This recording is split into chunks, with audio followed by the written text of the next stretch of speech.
Is he acoustic? Oh my god, what's wrong with him? Is he acoustic? acoustic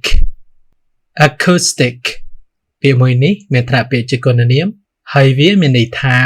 ដែលទាក់ទងនឹងសំឡេងឬការស្ដាប់សំឡេងឧទាហរណ៍ an acoustic wave an acoustic wave មានន័យថារលកសំឡេងបើទាក់ទងនឹងឧបករណ៍តន្ត្រីវិញពាក្យថា acoustic មានន័យថាដែលបង្កើតសំឡេងធម្មតាហើយមិនប្រើគ្រឿងអេឡិចត្រូនិកជំនួយក្នុងការបង្កើតភ្លេងឧទាហរណ៍ he plays an acoustic guitar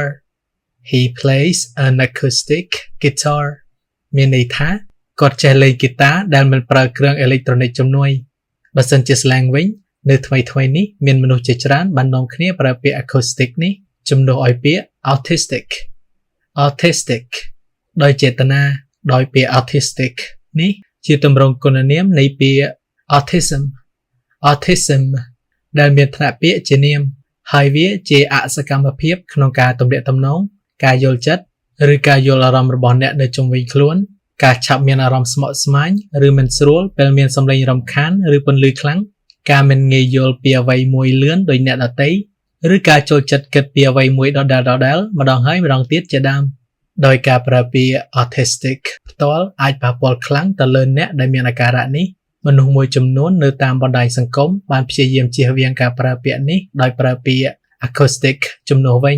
ដើម្បីធ្វើការ comment នៅពេលគេឃើញនរណាម្នាក់ធ្វើអ្វីមួយបែបមិនចេះគិតបែបល្ងីល្ងើ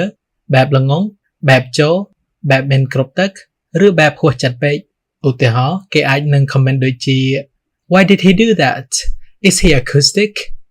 why did he do that is he acoustic មានន័យថាមិនបានគាត់ធ្វើអញ្ចឹងគាត់អត់គ្រប់ទឹកមែននឹងI'm going to be talking about the is he acoustic trend that's happening in comment sections.